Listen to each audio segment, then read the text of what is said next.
महात्मा उपासक डॉक्टर सोहनराज तातेड़ पुनरुत्थान और आत्मविज्ञान के बाद अब ला रहे हैं सनातन सत्य, जैसी दृष्टि वैसी सृष्टि, कुदरत, कुदरती रचना एक कुदरत के कानून से शाश्वत सुख की प्राप्ति।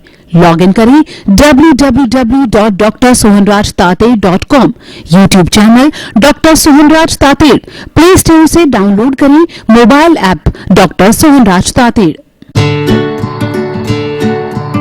नमोर्यंताणं नमो सिद्धाणं नमो आर्याणं नमो वज्रायणं नमो लोये सब्ब साउणं ऐसो पंच नमुक्कारो सब्ब पाव पणासणो मंगलाणं च सब्बे सिंह पड़मं हवई मंगलं। ओम नमो भगवते वासुदेवाय, ओम नमः शिवाय, जय सच्चिदानंद। ये त्रिरत्न की माला है, ये त्रिरत्न की साधना है, त्रिमंत्र की साधना है। हम सनातन सत्य कार्यक्रम आपको देते हैं। वह क्यों देते हैं? इसीलिए देते हैं कि आपकी रॉन्ग बिलीफ समाप्त होकर के आपको राइट बिलीफ मिल जावे, आपको सही दिशा मिले, आपको राइट डायरेक्शन मिले, आपको सम्यक दर्शन मिले, आपको राइट विजन मिले। व्यक्ति को जब सही दिशा मिल जाती है तो आगे से आगे बढ़ता रहता है। एक ट्रेन को अगर उसका पाथ यानी पटरियां अगर सही स्थिति में हो तो वो ट्रेन सैकड़ों हजारों किलोमीटर तक चल के गंतव्य तक पहुंच सकती है। सही दिशा का होना बहुत जरूरी है। उसको right attitude, right vision, right faith और राइट डायरेक्शन बोलते हैं। वही हम आपको देना चाहते हैं। आपकी रॉन्ग बिलीफ को समाप्त करके राइट बिलीफ देना चाहते हैं। आपकी नकारात्मक भाव को हटा के सकारात्मक भाव देना चाहते हैं। आप में जितने भी निराशा के भाव है वो हटा के आपके अंदर आशा की किरण जगाना चाहते हैं। इसी कारण हम आपको सनातन सत्य कार्यक्रम दे रहे हैं। और सनातन सत्य को जानने के लिए कुदरत को जानना जरूरी है। कुदरत, कुदरती रचना और कुदरत के कानून को हम जान लेते हैं तो निश्चित तौर से हम सनातन ultimate reality of this world, जिसको हम सनातन सत्य कहते हैं, यूनिवर्सल ट्रुथ कहते हैं, सार्वभौम सत्य कहते हैं, वो हम आसानी से जान सकते हैं। ये क्यों जानना आवश्यक है और क्यों बताया जाता है?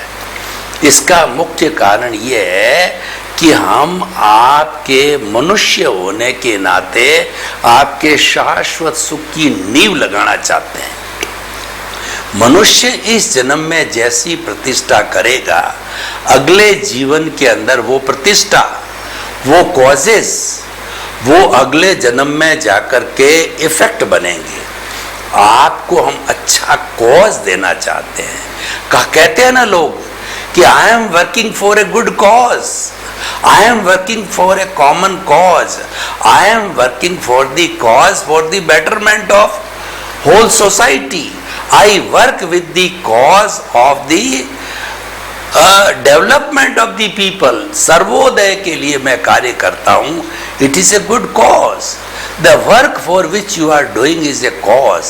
उसका कॉज सही था, इसीलिए संघर्ष करने के बाद भी उसकी विजय हुई। इसीलिए कहा जाता है truth is God, God is truth. तो God is truth is a cause. और जब गुड कॉज हमको मिल जाता है तो निश्चित हमारा इफेक्ट अच्छा होगा, क्योंकि जो कॉज है वो तो कारण है और इफेक्ट है वो कार्य है। बिना कारण के इस सृष्टि में कोई कार्य नहीं होता है। तो हम आपके परमानेंट सुख की नींव लगाना चाहते हैं, जिसको ब्लिस कहते हैं। वो ब्लिस भीतर का तत्व है। आप अगर ब्लिस का जो है कॉज डालोगे तो आपको अपने स्वरूप की जानकारी करनी होगी। वो चीजें उससे जुड़ी हुई है। ब्लिस का कॉज डालते हुए आप सब जान जाओगे कि मैं कौन हूँ, कहाँ से आया हूँ और मुझे कहाँ जाना है। इन सब बातों को करने के लिए हम अलग अलग विषय आपको प्रतिदिन परोसते हैं। तो आज का हमारा बहुत सुंदर विषय है कि प्रकृति हमारी माँ है। पहले देखिए, दो शब्द है, एक तो प्रकृति और माँ, इसको समझ लेना है। माँ किसे कहते हैं? माँ एक ऐसा व्यक्तित्व है जो सबसे पहले बच्चे को जन्म देती है, चाहे लड़का हो या लड़की हो। दुनिया के अंदर माँ बनने की जो एबिलिटी भगवान ने सिर्फ स्त्री को दी है। स्त्री कितनी भाग्यशाली है कि वो माँ बन सकती है, पुरुष कभी भी माँ नहीं बन सकता। ये उसको जो है एक बहुत बड़ा जो है गुण भगवान ने उसको दिया है, माँ बनने का। और माँ बनने के बाद जब वो बेटे को या बेटी को जन्म देती है तो जन्म देने के बाद ही उसकी संरक्षक बन जाती है। हर क्षण माँ जो है, जब तक बच्चा अपने पैरों पर दौड़ने नहीं लग जाता है, माँ हर क्षण उसकी रक्षा करती है। कैसे रक्षा करती है? एक माली पौधा लगाता है तो पौधा लगाने से वो बड़ा पेड़ नहीं बन गया, पौधा लगाने के बाद उसको खाद देता है, उसको जो है पानी देता है, उसकी ट्री गार्ड लगा के उसकी रक्षा करता है, और जो है सर्दी गर्मी सबसे बचाता है, पशुओं से बचाता है। उसका ध्यान उस पौधे में रहता है, माँ का ध्यान रहता है, मेरा बच्चा कहीं गिर नहीं जाए बिस्तर से, मेरा बच्चा कहीं जल नहीं जाए, मेरा बच्चा सीढ़ियों से नीचे नहीं गिर जावे दौड़ता हुआ, बच्चा किसी चीज से टकरा नहीं जावे, उसके घाव नहीं हो जावे। हर क्षण उसका जो सारा ध्यान है उस बच्चे में ही रहता है, चाहे वो ट्रेन में है, चाहे वो घर में है, चाहे वो पब्लिक प्लेस में है। जो बच्चा उसके साथ है उसका सारा ध्यान बच्चे में ही रहता है। अगर इतना ध्यान व्यक्ति का भगवान में हो तो वह मुक्ति की अवस्था को प्राप्त कर ही लेता है।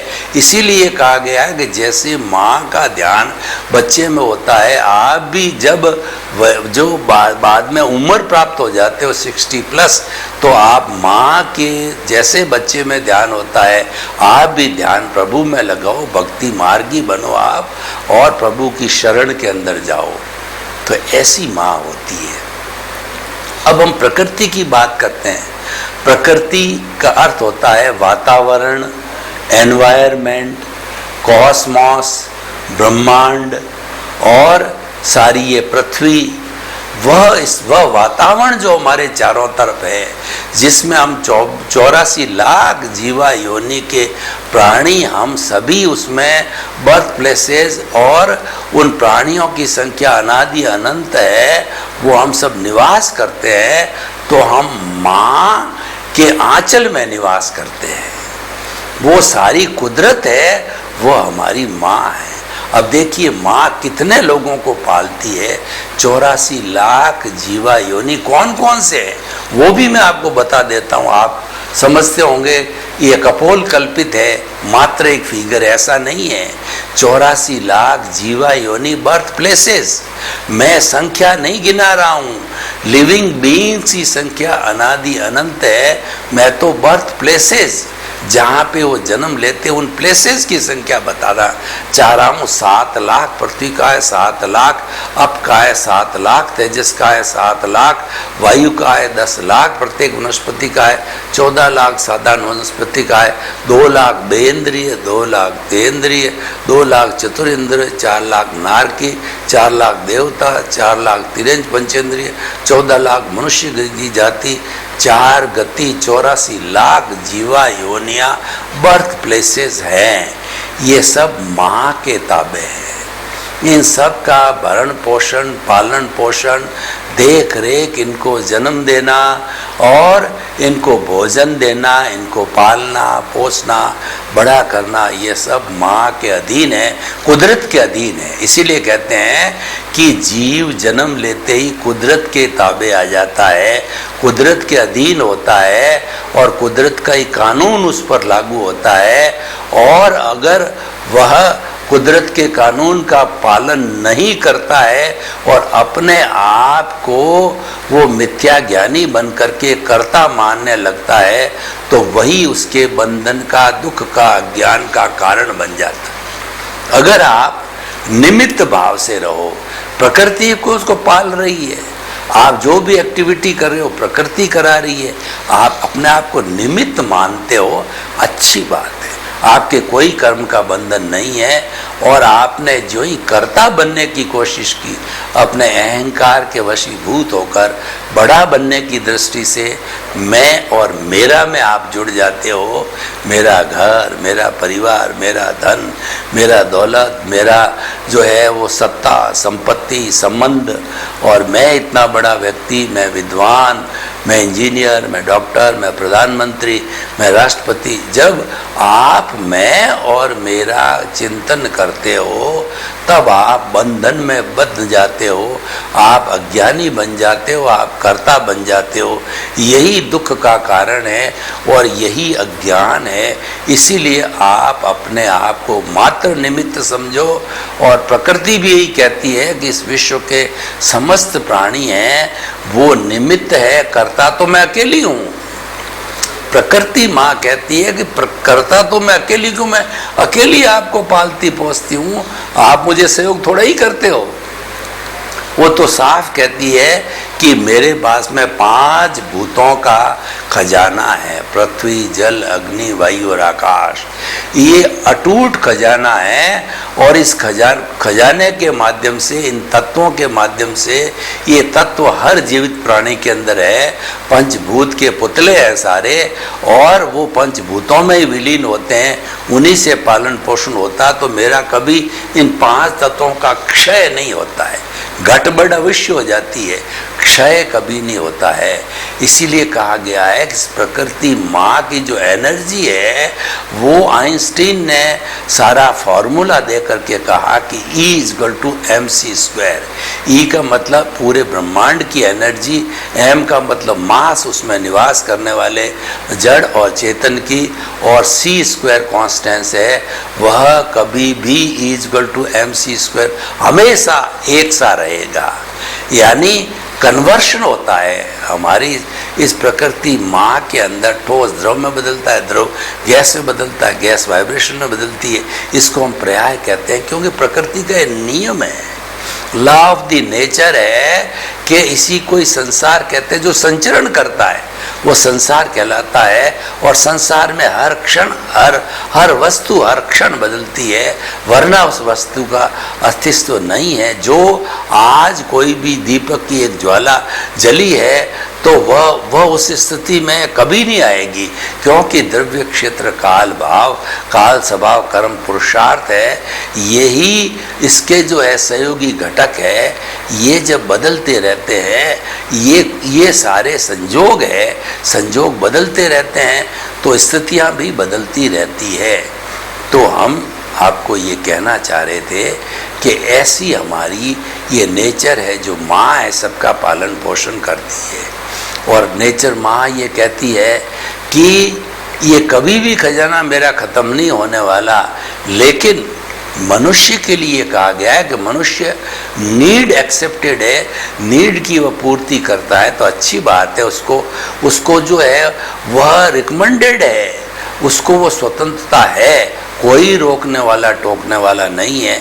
लेकिन वो ग्रीड के अंदर अगर चला जाता है तो ग्रीडी व्यक्ति के लिए कहा गया है कि विषयी नर की लालसा, पाम रोग की खाज, लोभी की धन लालसा और तीनों बेअंदाज। एक विषयी नर जो व्यभिचारी होता है अपने सारे वीर्य को खंडित कर देता है, तभी भी वो व्यभिचारी एकदम दुर्बल हो जाता है, तभी भी व्यभिचार करता है, क्यों लत पड़ गई। और जिसके पाम रोग, पुराना जो खुजली का रोग होता है तो उसको खुजलाता रहता है, जो खून निकल जाए तो भी परवाह नहीं करता है, क्योंकि वो खुजली इसी तरह की होती है। उससे से लोभी व्यक्ति है, उसको आवश्यकता नहीं, फिर भी वो धन का संग्रह करता रहता है, उसको बिना किसी भी समझ के वो करता रहता है, वह लोभ के वशीभूत होकर के करता है। तो ऐसे व्यक्ति के लिए कहा गया है कि सारी सृष्टि का धन संपत्ति उस व्यक्ति को, पूरी प्रकृति माँ का धन उस व्यक्ति को दे दिया जाए, तभी भी वो दापता नहीं है। तो व्यक्ति जब दाबता ही नहीं है तो देने की कोई आवश्यकता ही नहीं है, क्योंकि सबका भरण पोषण हो रहा है। इसीलिए कहने का अर्थ क्या है कि व्यक्ति को सोचना है कि व्यक्ति अच्छा भी हो सकता है, बुरा भी हो सकता है, लेकिन अच्छा बुरा इतना बड़ा परिवर्तन मनुष्य में ही आता है। दूसरे पक्षी तो सामान्य रूप से जन्म लेते हैं, सामान्य रूप से आहार भय जो है वो मैथुन परिग्रह संज्ञा का पालन पोषण करते हैं। 10 तरह की संज्ञा हर जीव के अंदर होती है, तो सामान्य रूप से जो है उनके कम ही कर्मों का बंध होता है और उसका भुगतान भी कम होता है। लेकिन मनुष्य का साम्राज्य है बहुत बड़ा होने का, उसकी आकांक्षा है, उसकी इच्छा है वो आकाश समान अनंत होती है, इसलिए उसका जो है वो कार्य भी बड़ा होता है, आकांक्षा भी बड़ी होती है, कर्म का बंधन भी ज़्यादा होता है। इसीलिए मनुष्य एक ऐसा प्राणी है, अगर सद्बुद्धि का उपयोग करे तो वह जो है वो वैमानिक देव तक भी 26वें देव स्थान में भी जा सकता है। और जब वो अहिंसा के काम करे तो जो अप डाउन में डाउन साइड के अंदर वो 7वीं नारक की तक को भी जा सकता है। दूसरे तरह के प्राणी जाते नहीं है, क्योंकि इतने वो कर्म कर नहीं सकते, क्योंकि कहा गया है जे कम में सूरा से धम में सूरा। जो कर्म वीर होते हैं वही धर्मवीर होते हैं। और इस धर्म की करने के लिए भी जो शरीर के संकीर्ण है बहुत ही दृढ़ चाहिए, तो धर्म भी वही कर सकता है जो कि शूरवीर होता है, जिसकी बॉडी अच्छी होती है। तो हम आपको ये बताना चाह रहे थे कि ये सारा प्रकृति माँ है, उसका खेल है, तो हम प्रकृति को अपनी माँ क्यों नहीं माने? हम मानते ही हैं, तो इसीलिए इसको हम कुदरत कहते हैं। तो कुदरत की हमने सारी विवेचना की, और कुदरत है अपनी रचना से सब संचालन करती है। माँ एक सिस्टम से सबको पालती है, और वो सिस्टम सबके लिए, हर प्राणी के लिए एक सा लागू है, यह विशेष बात है। और वो कानून से चलती, क्योंकि व्यवस्था को बनाए रखने के लिए कानून का बनना आवश्यक है। जैसे कि उदाहरण के तौर पे हम रोड के ऊपर जा रहे हैं हाईवे पे, तो वहाँ पे जो हमारे रोड के रूल्स एंड रेगुलेशन बनना ज़रूरी है, कीप टू द लेफ्ट, और उसके बाद सिग्नल आना चाहिए कि यहाँ पर जो है ऊंचाई है, यहाँ पर नीचाई है, यहाँ पर मोड़ है। तो वहाँ पे व्यक्ति जो है वह अपनी गति को उसके अनुसार से कंट्रोल करे। अगर मान लो ये नियम नहीं हो तो कोई भी व्यक्ति कहीं भी किसी से भिड़ जावे, एक्सीडेंट हो सकता है। तो इसलिए उसके रूल्स बनने ज़रूरी है। अब इसी तरीके से समाज के अंदर सभी तरह के रूल्स जो है वो जरूरी है। और भगवान ऋषभ जो कि अंतिम कुलकर हुए हैं, उन्होंने ही सारा ये रूल्स बनाए। पहले आवश्यकता ही नहीं थी, क्योंकि पहला, दूसरा और तीसरा आ रहा है, तो व्यक्ति उसमें इतने संतुष्ट रहते थे कि उनका जो भोजन है वो पहले तो मूंग के समान था पहले आरे में, दूसरे के अंदर जो है वो जो कहना चाहिए कि वो जो है वो चने के बराबर हुआ, और तीसरे में ज्यों ज्यों ये व्यक्ति के साधन घटते गए, व्यक्ति की तृष्णा बढ़ती गई, व्यक्ति का लोभ बढ़ता गया, तो और फल फ्रूट देने वाले पौधों ने भी फल फ्रूट देना कम कर दिया, तो संग्रह की प्रवृत्ति स्टार्ट हुई। और संग्रह की प्रवृत्ति स्टार्ट होने पर जो है ये सारा कानून लागू किया। तो हमारी नेचर माँ का जो है कानून के बिना काम नहीं चलता। और सारा भगवान ऋषभ ने जो कानून बताए वो सब कुदरत के ही कानून थे। और जितनी व्यवस्थाएं बनाई, चाहे जो है व्यवस्था जन्म के समय उत्सव मनाने की हो, या जो है वो आपके न्याय की व्यवस्था हो, या आपके वो अन्य व्यवस्था हो, सारी व्यवस्था उन्होंने जो है बनाई थी। तो व्यवस्थाएं वो अभी तक चल रही है, उसी को हम कुदरत का कानून कहते हैं। और वही कुदरत का कानून सबके लिए सेम लागू होता है। अतः हमें जो है ये प्रकृति हमारी माँ है, एक ऐसा विषय है कि जो विषय जो है हमें बहुत बड़े स्तर तक ले जाता है और हमको समान भाव में लाता है, हमको इस स्तर तक ले आता है कि हमारा जो वर्तमान का ये जो जीवन है, इस जीवन को हमें अच्छा बनाना चाहिए। अच्छा बनाने का अर्थ ये हो गया कि हमारा जीवन ऐसा होना चाहिए, अपने तक सीमित हो। हम दूसरे के जीवन में कोई दखल अंदाजी न करें, दूसरे को हम किसी तरह का कष्ट नहीं पहुंचावें, क्योंकि हम वसुधैव कुटुंबकम के सिद्धांत को मानने वाले हैं। देखिए, हमारे जितने भी पुराने ऋषि मुनि हुए थे, उनका कितना बड़ा जीवन था, कितना बड़ा त्याग था, कितना बड़ा उपयोग था कि वो जो है नदी के किनारे अपने आश्रम बना करके जो है एक सन्यासी का जीवन जीते थे। और कितना प्राकृतिक जीवन था उनका कि जो है झरने बह रहे हैं, नदियाँ चल रही है और पशु पक्षी चहचहा रहे हैं, चारों तरफ ग्रीनरी ग्रीनरी है और जो मोर नाच रहे हैं, और उसके साथ साथ के अंदर लोग बड़ा आनंद मना रहे थे।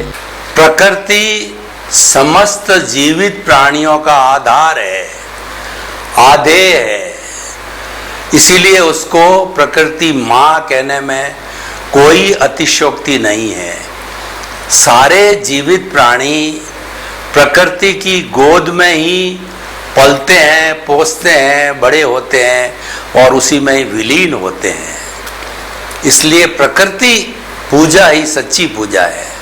पुराने जमाने के अंदर जो हमारी प्रकृति का पोषण करने वाले 5 मुख्य घटक थे, पृथ्वी, जल, अग्नि, वायु और आकाश, उन सबको ईश्वर का रूप मान करके और उनकी जो है पूजा की जाती थी।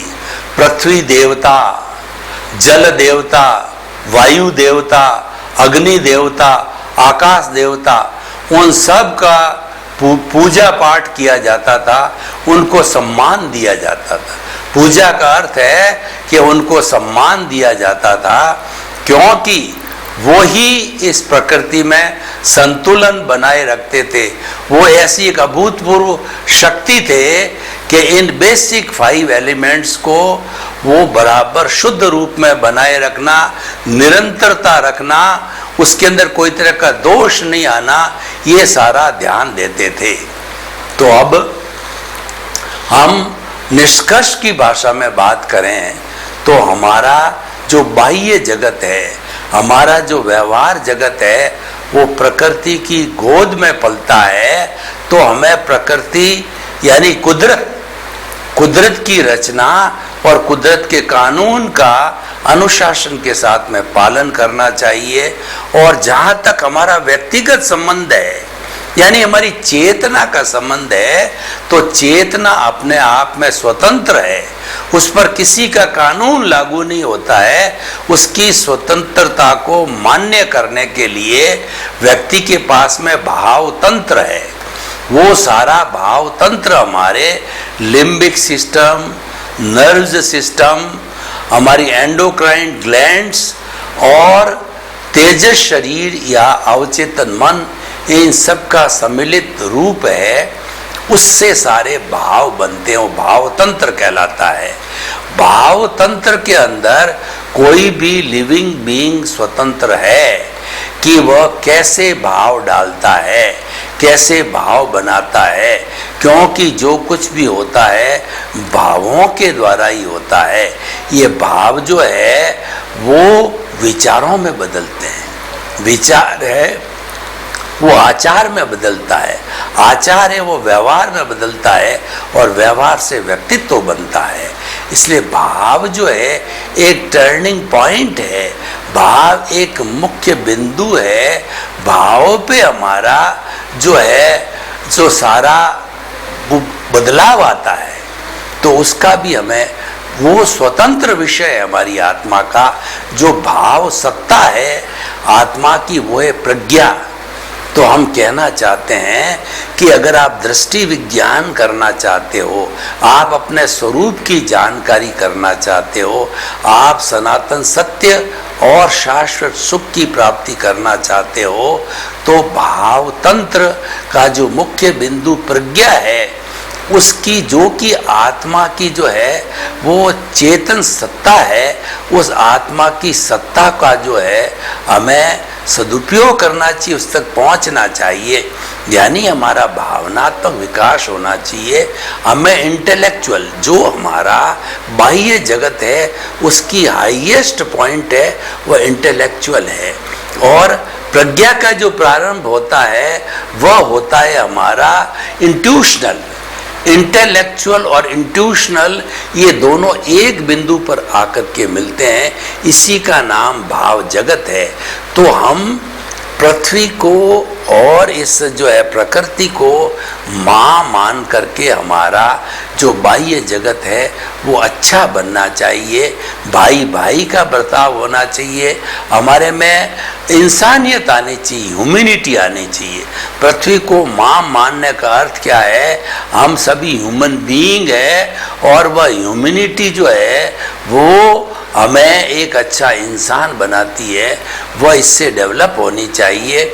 और भीतरी जगत की हम बात करें तो भीतरी जगत के अंदर हमारा जो भाव तंत्र है उसको विकसित किया जाना चाहिए, और वो सनातन सत्य से होता है, वो दृष्टि विज्ञान से होता है। वहाँ पर करना कुछ नहीं होता है, मात्र जो है हमारी दृष्टि जो गलत दिशा में जा रही है उस दृष्टि को सही करना है। और दूसरे शब्दों में ये बात करूं कि जो भाव तंत्र की पराकाष्ठा है, हमारे ज्ञाता दृष्टा की जो पराकाष्ठा है उसमें करना कुछ नहीं होता है। उसके अंदर तो जो भेद विज्ञान जैसा मैंने बताया कि जड़ और चेतन को अलग अलग मानना, और हमारे भीतरी एहसास पैदा होना चाहिए।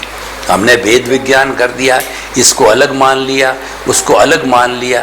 अलग मानने से जो है सुख की प्राप्ति के लिए, ब्लिस की प्राप्ति करने के लिए हमारी प्रीति हो गई, जागृति हो गई। ये अनुभव को मैं एहसास कहता हूँ। ये शरीर के रोम रोम में, शरीर की हर कोशिका के अंदर, वो रेत के जो हमारे खून के हर कतरे के अंदर जो है ये हमारी जागृति चली जानी चाहिए, अस्थि मज्जा की तरह कि मैं शुद्ध आत्मा हूँ, मेरा स्वरूप चैतन्य स्वरूप है, और मेरा चैतन्य स्वरूप जो है वही सुख का कारण है। क्योंकि जो हम ब्लिस की बात करते हैं, सनातन सुख के प्राप्त करने की बात करते हैं, वह आत्मा का लक्षण है, वो आत्मा का गुण है, वो आत्मा से अलग नहीं है। परंतु अज्ञानतावश हम उस तक पहुंच नहीं पाते हैं, और हम तो बाह्य जगत के जो जड़ पदार्थ है, जो पुद्गल है, पदार्थ है, उसी में सुख की अनुभूति करते हैं। तो प्रकृति को माँ मानने से हमारा विषय जो है बहुत ही गहन विषय हो गया है, और उस गहन विषय के साथ में हमने जो है वह इस जगत को, उस जगत को, दोनों को जोड़ दिया। यानी हमने जो है बाह्य जगत को और भीतरी जगत का समन्वय करा दिया। उस समन्वय से जो है हमारा जीवन काफ़ी होलिस्टिक बन गया। तो हम कहना चाहते हैं कि हम इस प्रकृति को अगर माँ मान करके अनुशासन प्रियता के साथ अपना जीवन जिए तो हमारा व्यक्तिगत जीवन, पारिवारिक जीवन, सामाजिक जीवन वह अच्छा बनेगा। और उसके साथ साथ के अंदर जो हमारा स्थायी तत्व है, जो कि भूत में था, वर्तमान में है, भविष्य में रहेगा, और वो सारे जगत का अधिष्ठायक है, सारे जगत का निर्माता है, वो हमारा चेतन तत्व है। उसको भी हमें भूलना नहीं है। उस चेतन तत्व की जो है हमें हमेशा हाजिरी, प्रेजेंस और उसकी प्रमुखता को मानना है। तो सर्वे भवन्तु सुखिनः, सर्वे सन्तु निरामया, लोक के सब जीवों को सुख मिले, शांति मिले, आनंद मिले। आप सभी के प्रति मंगल भावना, शुभकामनाएं। महात्मा उपासक डॉक्टर सोहनराज तातेड़ पुनरुत्थान और आत्मविज्ञान के बाद अब ला रहे हैं सनातन सत्य, जैसी दृष्टि वैसी सृष्टि, कुदरत कुदरती रचना एक कुदरत के कानून से, शाश्वत सुख की प्राप्ति। लॉग इन करें www.drsohanrajtater.com, YouTube channel doctor Sohanraj Tated, play store से डाउनलोड करें mobile app doctor Sohanraj Tated.